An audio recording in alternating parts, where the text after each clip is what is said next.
Um professor ateu lançou a seus alunos a seguinte pergunta: foi Deus quem fez tudo que existe? O estudante respondeu corajosamente: sim, fez. Mas Deus fez tudo mesmo? Sim, professor, respondeu o jovem convicto. O professor replicou: se Deus fez todas as coisas, então Deus fez o mal. É fato que o mal existe. E considerando que nossas ações são um reflexo de nós mesmos, então Deus é mau. O estudante calou-se diante de tal colocação, enquanto o professor feliz vangloriava-se de haver provado uma vez mais que a fé era um mito. Quando o debate parecia ter acabado, outro estudante levantou a mão. Professor, posso lhe fazer uma pergunta? Sem dúvida, respondeu o professor. O jovem ficou em pé e perguntou: o frio existe, professor? Mas que pergunta é essa? Claro que existe. Você por acaso nunca sentiu frio? O rapaz respondeu: na verdade, professor, o frio não existe. Segundo as leis da física, o que consideramos frio, na realidade é a ausência de calor. Todo corpo ou objeto pode ser estudado quando tem ou transmite energia, mas é o calor e não o frio o que faz com que tal corpo tenha ou transmita energia.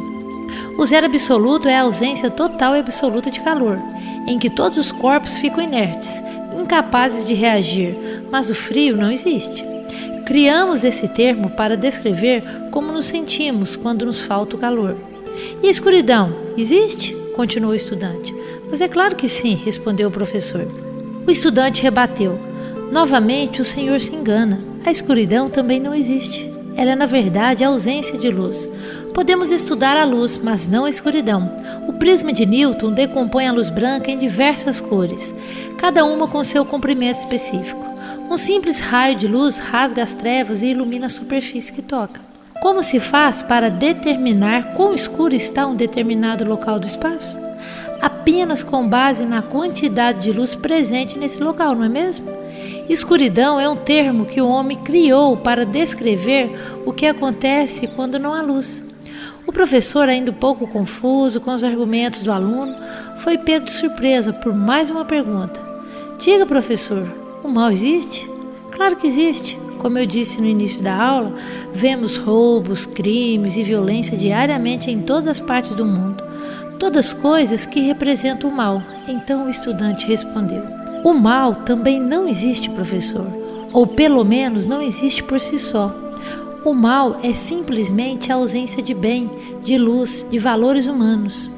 Como nos casos anteriores, é um termo que o homem criou para descrever essa ausência. Deus criou o bem e não o mal. O mal não é como a fé ou o amor que existem, simplesmente assim como existe a luz e o calor. O mal não tem existência própria, mas é resultante da ausência de Deus, de virtudes, de valores humanos no coração das pessoas. É como o frio que surge quando não há calor ou a escuridão que acontece quando não há luz.